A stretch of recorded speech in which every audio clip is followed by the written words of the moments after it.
The moment I understood what had happened to me, I was not crying. I was not screaming. I was standing in the hallway of the Tarrant County Courthouse in Fort Worth, Texas, holding a manila folder against my chest like it was the only solid thing left in the world. And inside that folder was a signed letter from my psychiatrist, testifying in a legal proceeding that I was of sound mind. You want to know what it feels like to need a doctor to stand in a courtroom and tell your own family that you are not crazy?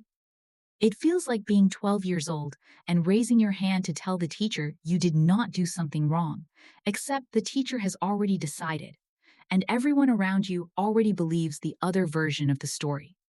That is what she did to me, my sister-in-law, Nicole.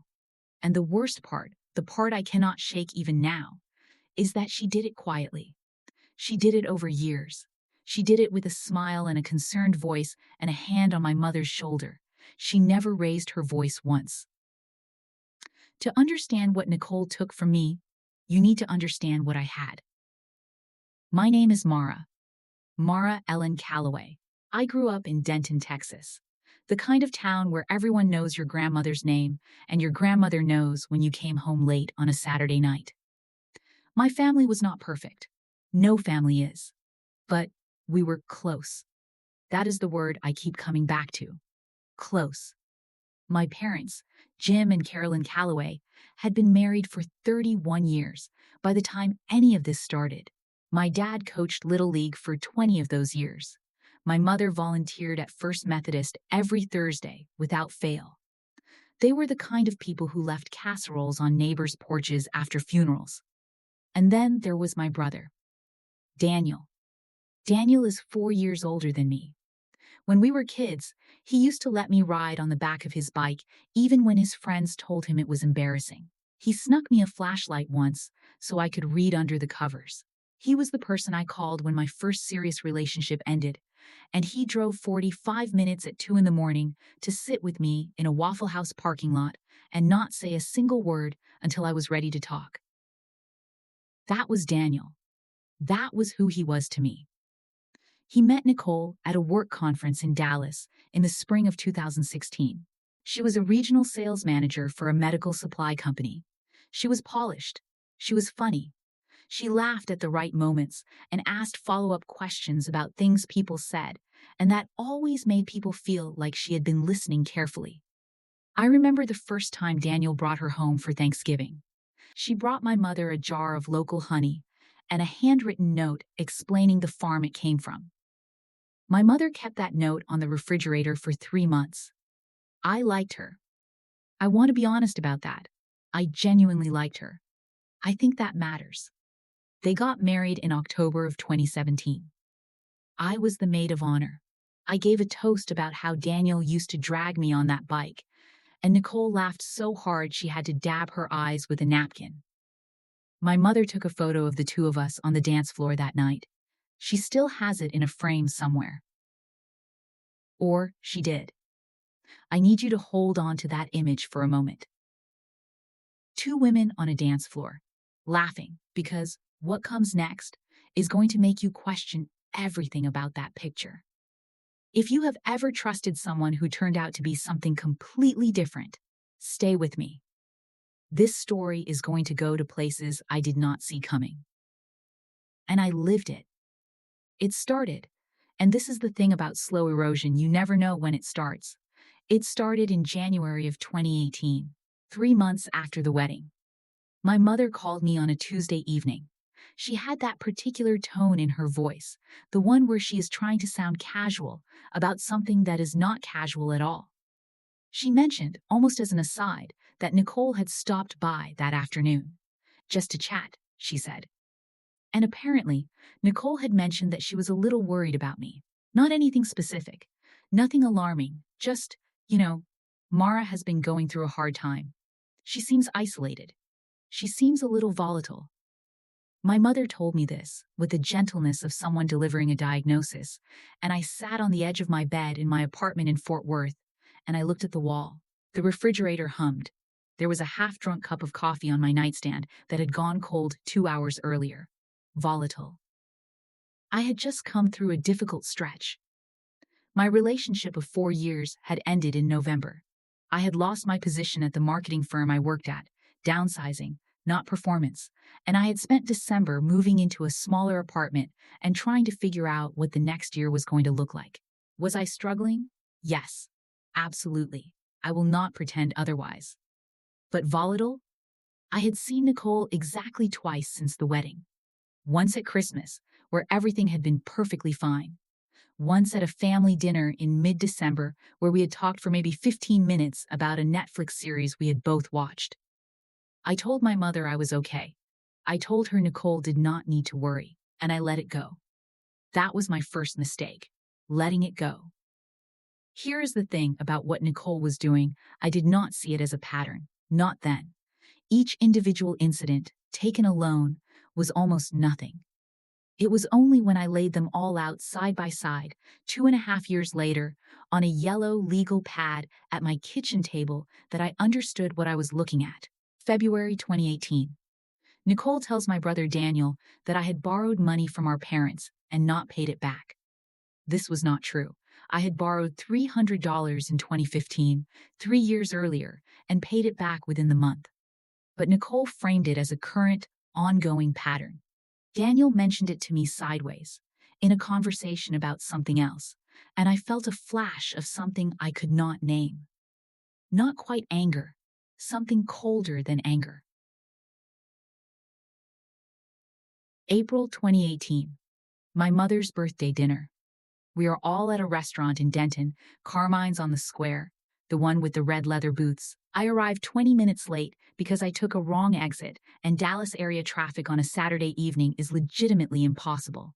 Nicole, in a voice that carries just far enough across the table, says to my father, "Oh, we were a little worried.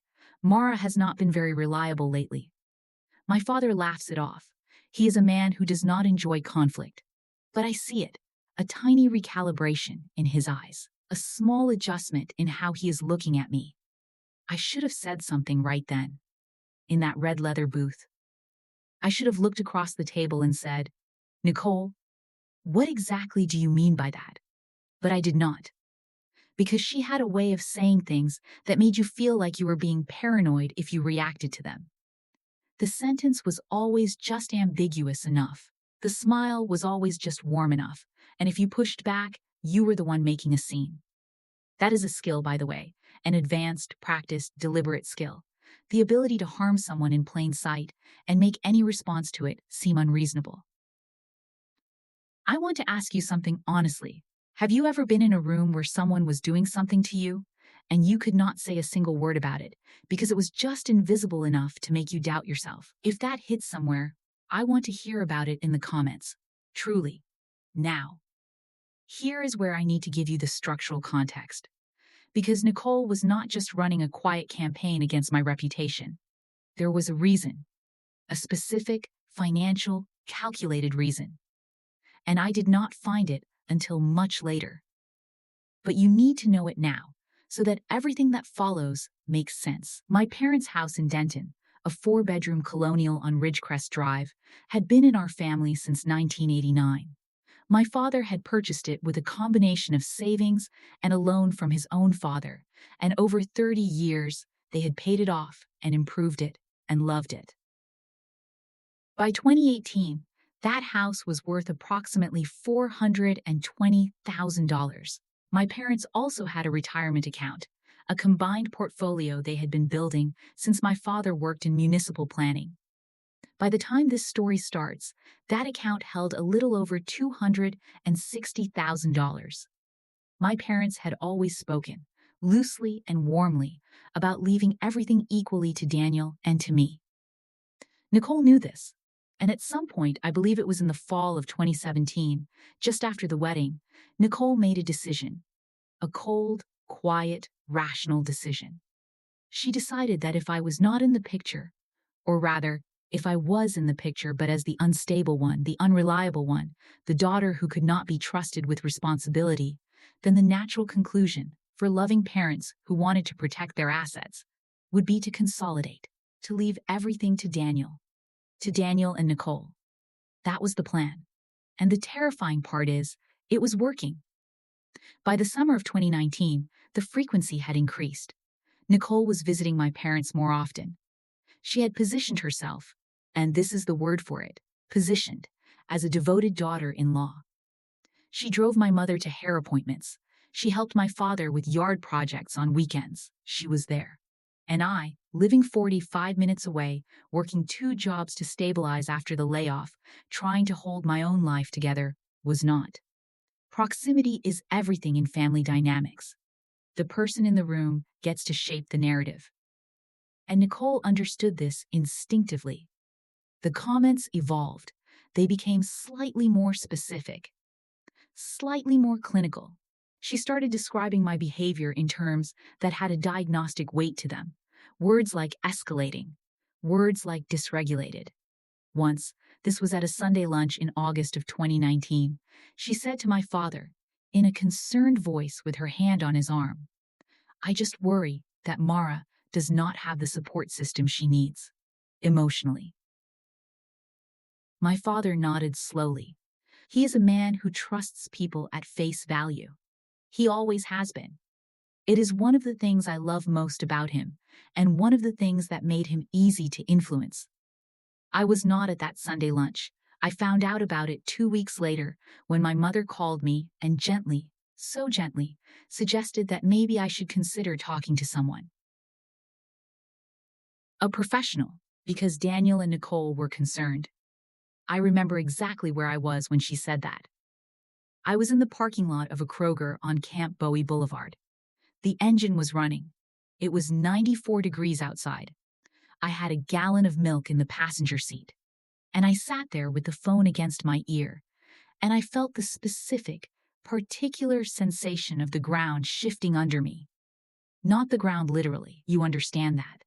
But that feeling when you realize that the people who are supposed to know you, who have known you your entire life, are beginning to see you through someone else's eyes. That is a kind of vertigo that has no name. I want to tell you about the night I started to doubt myself, because that is the real horror of what Nicole did. It was not just that she convinced my parents. She nearly convinced me. October 2019. My parents' 33rd anniversary. We all have dinner together at their house in Denton. It should be a warm evening. And it starts that way. My mother makes her pot roast. My father opens a bottle of wine he has been saving. Daniel and Nicole arrive together, and Nicole is carrying a bouquet of flowers for my mother that is genuinely beautiful. White hydrangeas and pale pink roses. Everything is fine for about an hour. Then I make a comment. Nothing aggressive.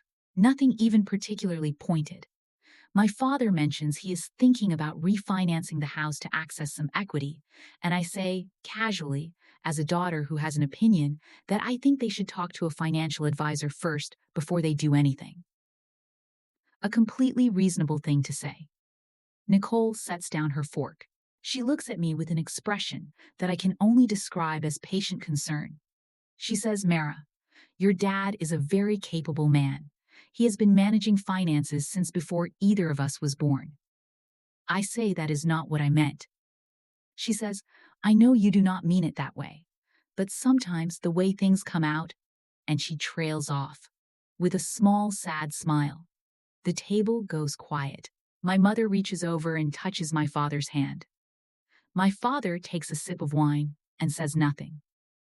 Daniel looks at his plate, and I am sitting there, in the house I grew up in, at the table where I learned to eat with a fork, feeling like a stranger. Feeling like I am the problem.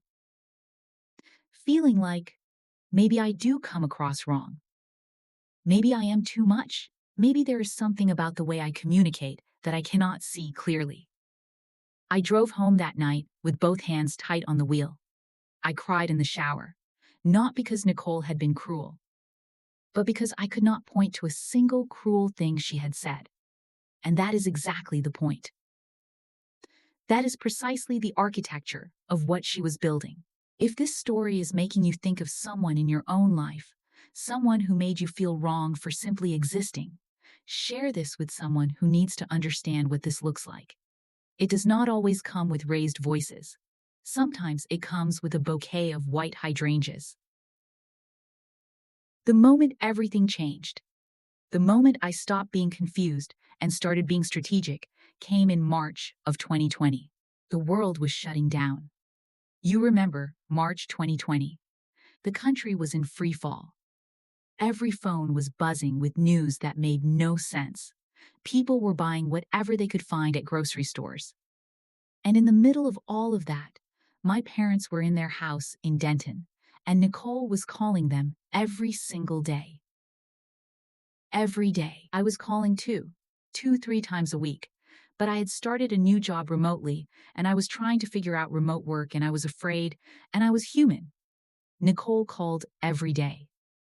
And then, on a Saturday in late March, my mother called me with something in her voice I had not heard before. A kind of finality. She said, "Honey, your father and I have been talking. We have updated our will. And we have decided, given everything, that we want Daniel to be the sole executor. Given that he and Nicole are so close by, and given that they are in a more stable place right now. Given that they are in a more stable place right now." I wrote that phrase down word for word after I hung up the phone. I wrote it on a yellow notepad. I stared at it for a long time. And something inside me, something that had been confused and hurt and self-doubting for 2 years, went very, very quiet. Not defeated quiet. Decided quiet. I did not cry. I went to my kitchen, I made coffee, and I opened my laptop. I had a lot of work to do. People ask me what it feels like to shift from being someone's victim to being someone's opponent. And I always give the same answer. It does not feel like power. Not at first. It feels like paperwork. That first night, the night after my mother called me about the will, I did not sleep. I sat at my kitchen table in Fort Worth with a legal pad and a black pen, and I started writing down every single incident I could remember. Every comment Nicole had made. Every moment I had felt the ground move. Every phone call where my mother's voice had carried that particular careful weight. I went back 2 years.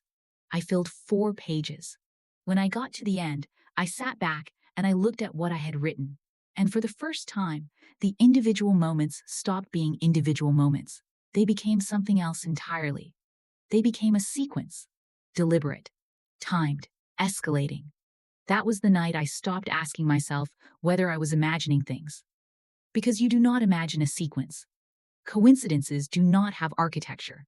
And what Nicole had built had very clear architecture. I called my friend Denise the next morning. Denise Hargrove. She has been my closest friend since we were 23, working at the same downtown Fort Worth firm and sharing a parking garage. Denise is a paralegal. She is also one of the most methodical people I have ever known in my life. I told her everything. She listened without interrupting. When I finished, she was quiet for a moment. Then she said, "Mara, you need documentation. Dates, witnesses, written records. Everything you just told me has to exist on paper." That word, documentation, became the organizing principle of the next 8 months of my life. I want to be honest about how unglamorous this process was. Because if you have watched enough documentaries, you might expect the evidence-gathering phase to look like something cinematic. Strings on a corkboard. Dramatic revelations. It did not look like that. It looked like this. Me, at my kitchen table, on my days off, cross-referencing my personal calendar against text messages and voicemails, typing everything into a color-coded spreadsheet. I started with what I had. I went back through every text message from my mother and father that I had not deleted. I went back through voicemails. I went back through emails. I was looking for the footprint, the places where Nicole's influence had been converted into language, into decisions, into things my parents had said to me. And the footprint was there. Once I knew what I was looking for, it was absolutely there. A text from my mother in April 2019. "Nicole mentioned you seemed overwhelmed lately. Are you getting enough rest?" Unprompted. Out of nowhere, Nicole had clearly said something to her within days of that text. A voicemail from my father in September 2019, where he mentioned, casually, not unkindly, that Daniel and Nicole had offered to help them with some of the financial planning going forward. He said it like it was a generous offer. I listened to that voicemail 4 times. An email from my mother in January 2020, forwarding me an article about therapy options available through employer assistance programs. No context, no explanation, just saw this and thought of you, honey. Nicole had sent her that link. I know that now. Each of these things, alone, is nothing. A concerned mother, a practical father, a forwarded article. Together, in sequence, with dates attached, they were something else entirely. I built a timeline, 47 documented incidents over 26 months. I used 3 colors: yellow for direct comments Nicole had made to my parents about me, green for behavioral changes I observed in my parents following contact with Nicole, and red for financial or legal decisions that aligned with Nicole's apparent objective. The red entries were the ones that kept me up at night. Here is where I need to tell you about Dr. Patricia Okafor. I had started seeing Dr. Okafor in November of 2019, before any of this became a legal matter, before I had even fully understood what Nicole was doing.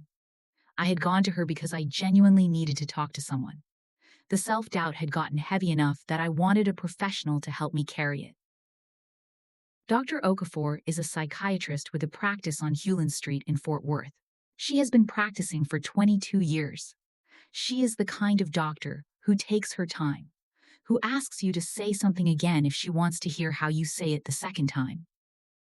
Over the course of our sessions, I told her about Nicole, not in a dramatic way, the way you tell your doctor things, factually, honestly, trying to be fair to every person involved.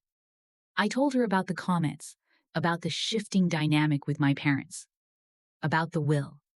And Dr. Okafor listened. She did not tell me what to think. But at the end of one session, it was a Tuesday in February of 2020, I remember, because it was raining hard and the office window was fogged, she said something I have thought about almost every week since. She said, Mara, one of the most disorienting experiences a person can have is to be systematically redefined by someone else in front of an audience that trusts that other person. The confusion you are feeling is not a symptom.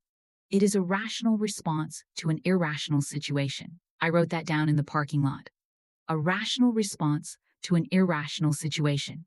What I did not know then was that Dr. Okafor's clinical observations, her professional assessment of my mental and emotional state over 14 months of sessions, would one day be read aloud in a legal proceeding. But I am getting ahead of myself. If you are finding this useful, not just as a story, but as a framework for understanding what quiet manipulation actually looks like, consider subscribing. Because this kind of story does not get told often enough, and there are more chapters to come. Somewhere around month 4 of my documentation process, Nicole made a mistake. It was a small one, the kind of mistake that careful people make when they have been careful for so long that they get comfortable. When the habit of being believed starts to feel like permission. It was a Tuesday evening in July of 2020. My mother called me, a regular call. Nothing unusual.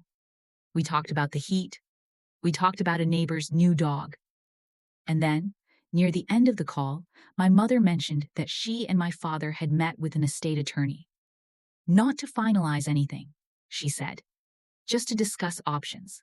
And she mentioned, almost as a fact she was simply passing along, that the attorney had suggested, based on what Daniel and Nicole had shared with him, that it might be worth considering a capacity evaluation for my parents, to protect their assets. I stayed very calm on the phone. I said, "What did Daniel and Nicole share with him, Mom?" My mother hesitated. She said, "Just concerns about family dynamics, about certain relationships being potentially disruptive to their peace of mind in their older years." Potentially disruptive. Certain relationships.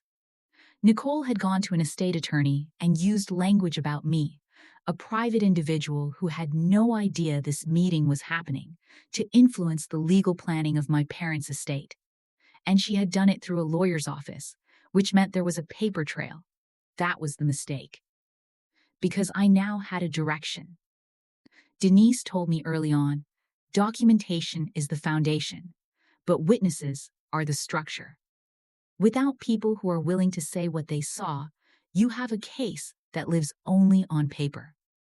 So I started quietly, carefully. I reached out to 3 people.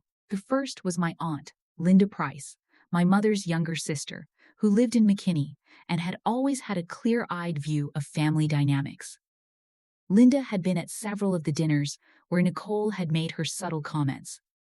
I called her and told her I needed to talk. We met for coffee at a Panera off Highway 75. I laid out what I had documented. Linda listened, and as I spoke, I watched something change in her expression. Not surprise exactly, more like recognition. Like pieces of something she had filed away separately were suddenly being assembled in front of her. She said, "I noticed it. I noticed it, and I told myself I was reading too much into it. Because who does that to family? Who does that to family?" That is the sentence that protects people like Nicole. Because the answer, for most of us, is nobody. Nobody does that. And so we do not see it when someone does. Linda agreed to write a witness statement documenting 3 specific incidents she had personally observed. She wrote it by hand, signed it, and had it notarized at an up store in McKinney on a Wednesday afternoon. I held that piece of paper in my car afterward, and I did not move for a few minutes. The second witness was a woman named Greta Simmons. Greta was a longtime friend of my parents. They had known each other since the early 90s through the church. Greta had been present at my parents' home on several occasions when Nicole had been there, and she had her own observations. Greta was in her late 60s and not particularly interested in being involved in anything that felt like conflict. But she was deeply principled. When I explained to her what had happened, that my parents' will had been altered based on what I believed were false characterizations of my mental stability, she went very quiet. She said, "Your mother told me she was worried about you. She told me Nicole had said you were becoming erratic. Mara, I have known you since you were 7 years old. I always thought that did not sound right." She agreed to provide a statement. The third person I contacted was harder. It was Daniel. I want to be precise about this because it matters. I do not believe my brother is a bad person. I believe my brother fell in love with someone who operated on a level of strategic patience that he was not equipped to recognize. I believe he heard Nicole's concerns about me, repeated, specific, delivered with genuine seeming care, and that he believed her. Because she was his wife. Because you believe your wife. But I also know that at some point, Daniel made a choice to be passive, to let it happen. And passivity in the face of injustice is its own kind of decision. I called him on a Sunday morning in September 2020. I asked him to meet me alone, without Nicole. He agreed, but he was guarded. I could hear it immediately in how he answered, that careful, braced quality in his voice. We met at a park near our parents' house, the same park where he used to push me on the swings when we were small. I picked it on purpose. I wanted him to feel the weight of who we had been to each other before any of this started. I did not accuse Nicole directly. Not at first. I laid out facts. I said, "Daniel, our parents changed their will. Mom told me it was because I am not in a stable place. I need you to tell me, in your own words, what Nicole has said to you about me, specifically, in the last 2 years." He was quiet for a long time. We were sitting on a bench near the duck pond. A kid across the grass was throwing bread at some geese, completely unbothered. Daniel said, "She is worried about you. That is all. She has said she thinks you are struggling, and that maybe you need more support." I said, "Has she used the word erratic?" Another long pause. He said, "Maybe. I do not remember exactly. Maybe.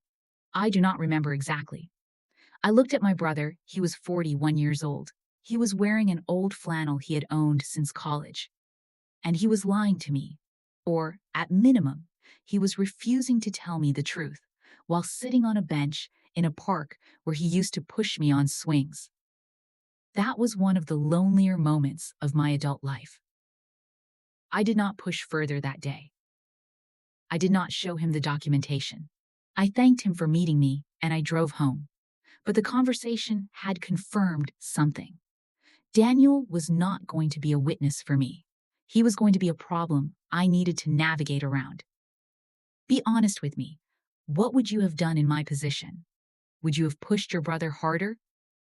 Would you have walked away entirely? I genuinely want to know. Drop it in the comments. I read every single one. In October of 2020, I did something that took more courage than anything else in this story. I hired an attorney. His name was Marcus Webb. Marcus Webb was a civil litigation attorney based in Fort Worth with a specific focus on undue influence in estate planning, which, it turned out, was an entire legal specialty I had not known existed until I needed it. Undue influence. That was the legal term for what Nicole had been doing. The systematic manipulation of a third party in order to alter the decisions of a testator, meaning, in plain language, the person writing the will. Marcus listened to everything I had: the timeline, the 47 documented incidents, Linda's notarized statement, Greta's written account, the texts, the voicemails, the email about the therapy article. He went through it carefully. He took notes on a yellow legal pad, the same kind I used, which I noticed and found oddly comforting. When he finished, he set his pen down and looked at me. He said, "This is real. What you have described is a textbook undue influence pattern. The question is whether we can establish that the influence was active enough and specific enough to rise to legal challenge." He told me what we needed. We needed the estate attorney's records, specifically any notes or communications from the meeting where Nicole and Daniel had raised concerns about family dynamics. Marcus explained that these records could be subpoenaed if we filed a formal challenge. We needed Dr. Okafor's clinical records, her professional assessment of my mental and emotional state, which directly contradicted the narrative Nicole had been constructing. And we needed, if at all possible, a direct statement from one or both of my parents, obtained in a setting where Nicole was not present, and where my parents were not speaking from a place of Nicole's influence. That last one was the hardest, because my parents did not know they were being influenced. They thought they were simply making sensible decisions, and asking them to participate in a legal challenge against their daughter-in-law, against the woman who brought hydrangeas and called every day and helped with the yard, felt like asking them to step off solid ground. But Marcus had one more piece of advice. He said, "Do not approach your parents yet. Let us move the other pieces first. And Mara, do not let Nicole know this is coming. Not a word, not a hint. The element of surprise is the most valuable thing you have right now." I nodded. I drove home. I did not tell a single person outside of Denise and Marcus what was happening. What Nicole did not know, what she could not have known, because she had never bothered to ask about my life in any detail that did not serve her narrative, was that I had been seeing Dr. Okafor for over a year. She had built an entire architecture of mental instability around me. And a licensed psychiatrist had been documenting, session by session, the opposite. When Marcus contacted Dr. Okafor's office and explained the situation, Dr. Okafor agreed to provide a formal clinical summary. She was careful. Ethical obligations meant she could not share session content without my explicit consent, which I provided in writing. But she could, and did, provide a professional assessment of my mental health status over the period of our work together. The assessment concluded, in formal clinical language, that I presented no evidence of the conditions Nicole had been implying to my family. No instability, no erratic behavior patterns, no impaired judgment. What it did note, carefully, in measured clinical prose, was a documented pattern of anxiety and self-doubt that Dr. Okafor attributed, in part, to sustained social pressure within the family environment. a pattern that had been present and escalating over the preceding 18 months. 18 months. It aligned exactly with Nicole's timeline. Marcus read the summary and did not say anything for a moment. Then he said, "This is the pivot document. This is the thing that changes everything." I sat across from him in his office on 7th Street, with the Fort Worth skyline outside the window going gray in the late afternoon, and I thought about that evening in the parking lot of the Kroger on Camp Bowie. The engine running, the milk in the passenger seat, the feeling of the ground moving. And I thought, Nicole had no idea this was coming. She had been so certain of her work, so comfortable in having rewritten me in my family's eyes. She had never once considered that I might be building something too. Marcus told me the timing had to be exact. Too early, and Nicole would have time to counter-maneuver. Too late, and we risked my parents taking additional legal steps that would complicate the challenge. We needed to approach my parents after the subpoena for the estate attorney's records had been filed, so that there was already something official and undeniable in motion. But before Nicole received any notification, we had a window of approximately 72 hours. I drove to Denton on a Thursday morning in November 2020.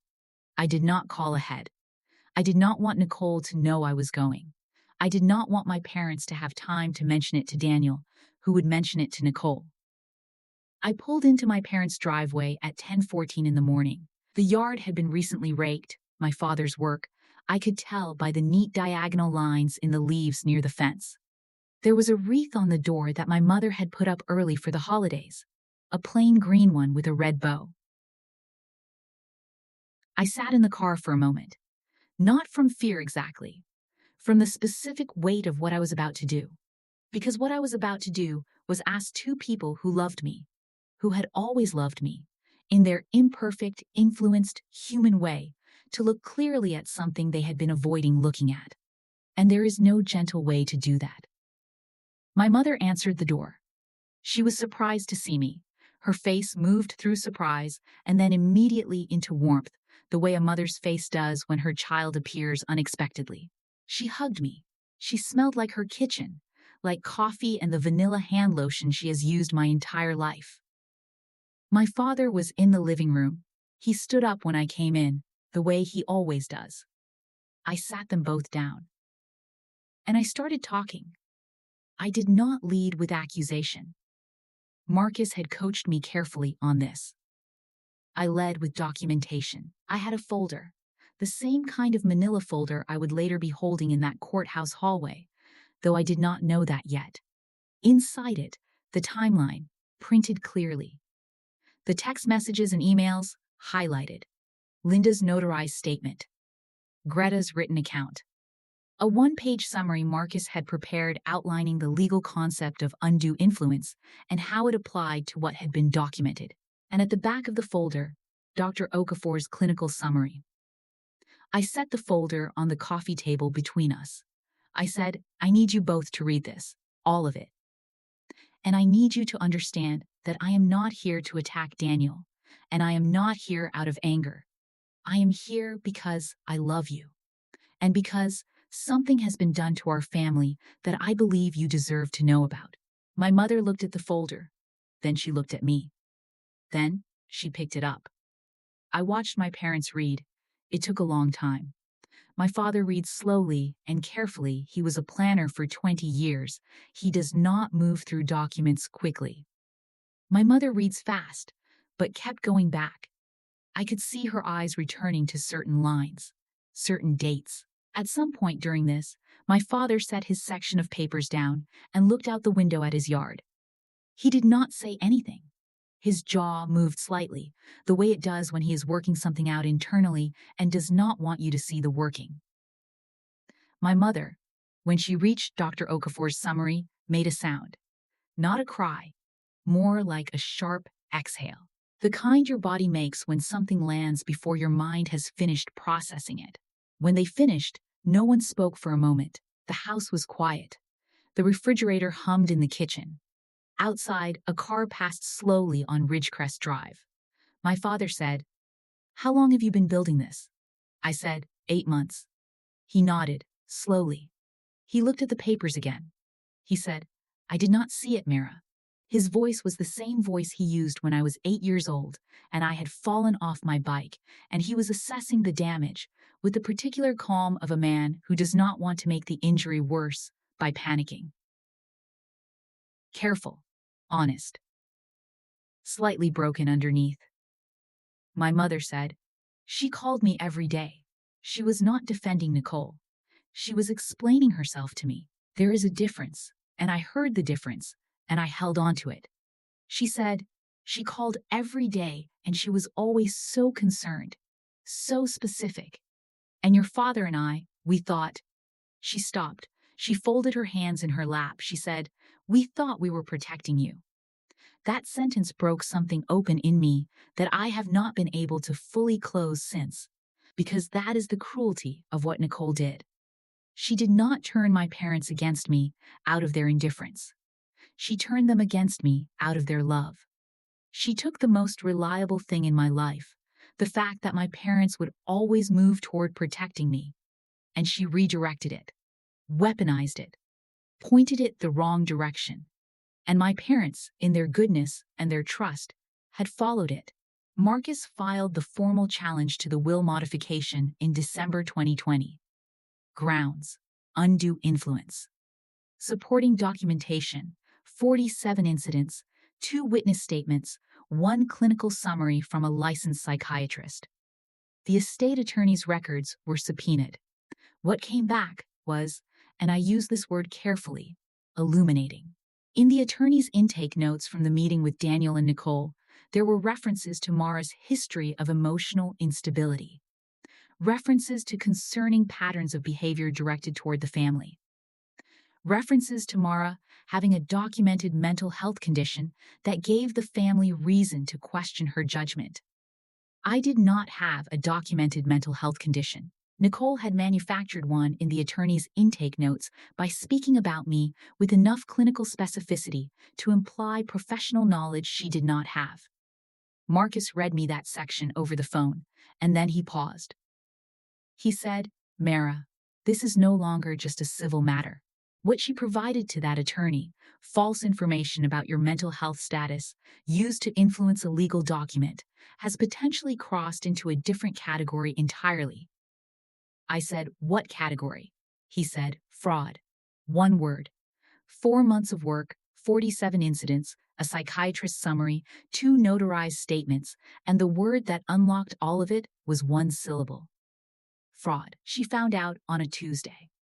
Daniel called her from work, I assume. He would have received the legal notification about the challenge that morning. By Tuesday afternoon, Nicole had called my mother twice. My mother, to her credit, and this took real courage from a woman who had spent 2 years being carefully managed, did not pick up. Nicole then called my father. He picked up. He is not someone who avoids confrontation. He simply prefers to face it directly. Nicole's tone, according to my father, was the concerned voice. The same voice. The calm, reasonable, wounded voice of someone who cannot believe they are being misunderstood. She said Mara had always had trouble with boundaries. She said this was exactly the kind of behavior the family had been worried about. She said she hoped my parents would not let me drag the family into something damaging over what was clearly a misunderstanding born out of Mara's emotional state. My father listened to all of it. Then he said, Nicole, we have read the documentation. We have seen the dates. We have read the psychiatrist's assessment. And we have spoken with Greta Simmons and with Linda. A silence on the line. My father said, I think it would be best if you and Daniel spoke with your own attorney. And he ended the call.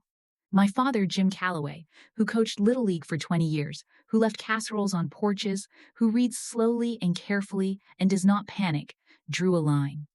I did not cry when he told me. I waited until I got home. Then I cried for a long time.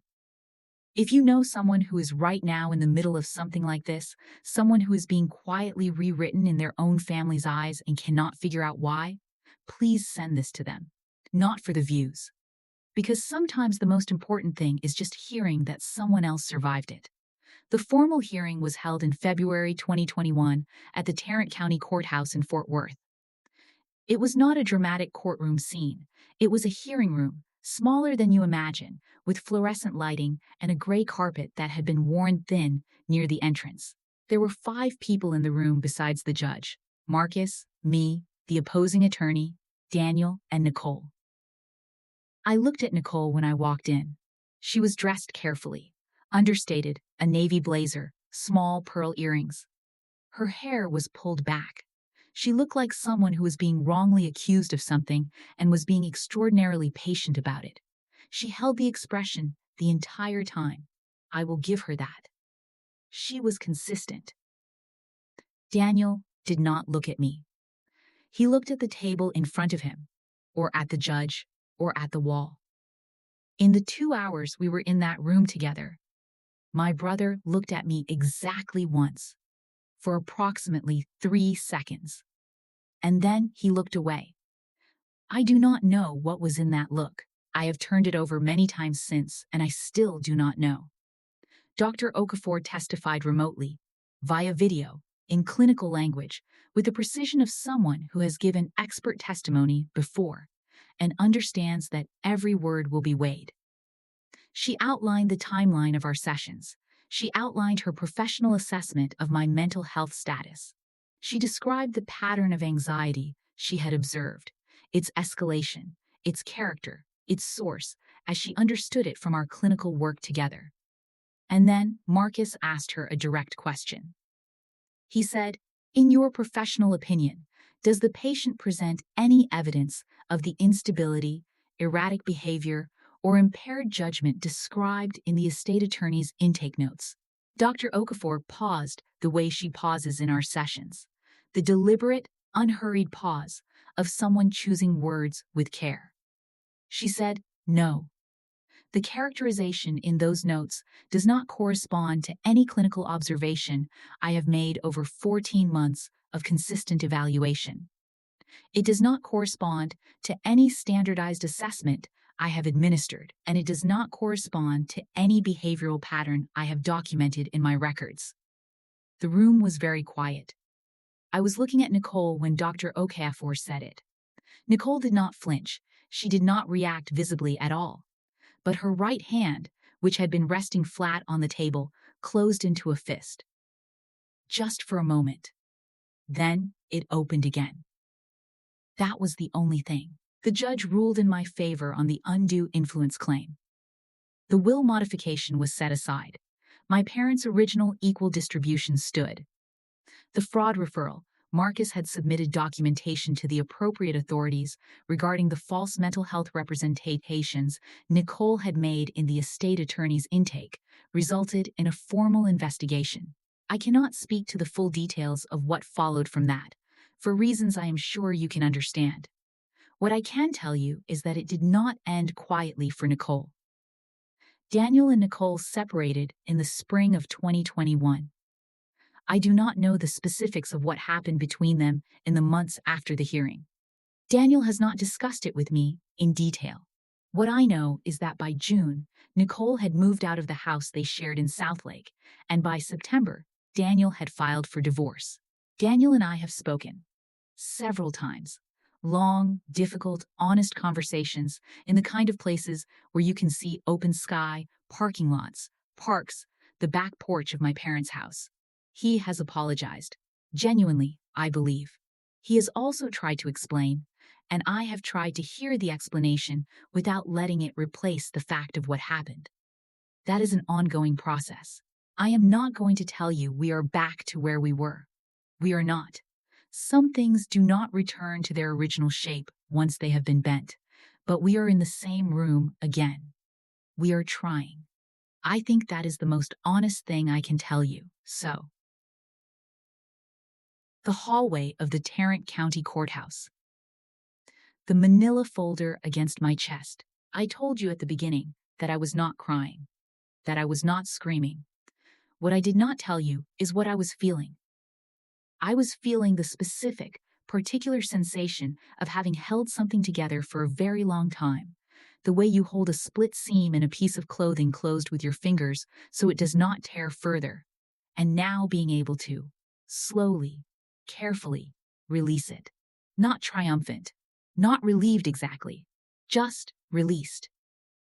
Denise was standing at the end of the hallway, near the elevators. She had driven up from Fort Worth to be there. She was wearing her work clothes and holding 2 cups of coffee from the vending machine on the second floor. And when she saw me come out of the hearing room, she raised one of the cups in a kind of quiet salute. I walked down the hallway toward her. The carpet was gray and worn near the door. The fluorescent lights made a faint sound that you could only hear in the silence. And I thought about Nicole in that hearing room, with her navy blazer and her pearl earrings and her closed fist opening on the table. I thought about the white hydrangeas. I thought about the dance floor. And I thought, she worked so hard. For 3 years, she worked so hard and so carefully and so patiently to build a version of me that my family would be afraid of. And the version of me she was most afraid of, the one who could sit quietly at a kitchen table with a legal pad and a pen and just work, was the one she never saw coming. I want to end with something honest. The legal victory did not fix everything. Let me be clear about that, because I think there is a version of this story where I tell you that justice was served and the family healed and I walked away clean. That is not what happened. My relationship with my parents is different now. Better in some ways, there is a kind of transparency between us that we earned through one of the hardest conversations of all our lives. But different. The unqualified ease of it is gone. I know, now, that love does not automatically protect you from being maneuvered. That the people who love you most can be used against you by someone patient enough to understand how they love you. That knowledge does not leave. My brother is someone I am learning again. Like a language I once knew fluently and now have to study with intentional effort. Some days it feels almost natural. Other days, there is a distance between us that has no specific source and no obvious solution. We keep showing up. That is what we have agreed to do. And Nicole? I do not know what Nicole's life looks like now. I have made a deliberate choice not to track it. Not out of magnanimity, but out of self-preservation. There is a version of me that could spend a great deal of energy thinking about whether she has learned something, whether she has suffered enough, whether the outcome was proportionate to what she did. I have decided not to be that version of me. What I think about instead, when this whole thing surfaces in my mind, which it still does, more than I expected, is the question Dr. Okafor asked me in one of our last sessions. She asked, "What do you think Nicole actually believed about you?" And I sat with that for a long time. Here is what I think. I think Nicole did not hate me. I think she assessed me the way a rational actor assesses an obstacle, not with feeling, but with calculation. I think she looked at the Calloway family and saw a resource and identified me as the variable most likely to disrupt her access to it. And I think she managed that variable with the same focus she brought to everything else in her professional life. She was good at it. That is the unsettling part. She was genuinely, coldly, skillfully good at it. And the question I cannot fully resolve, the one I keep returning to late at night when the apartment is quiet and the refrigerator is humming, is this. At what point did the performance become the person?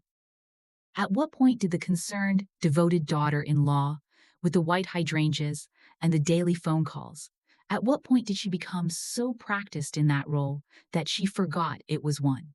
I do not have an answer to that. I am not sure I want one. I want to know what you think. Not about Nicole, about the question. Is there a point where someone who deceives long enough stops knowing they are deceiving? Leave me your thoughts below.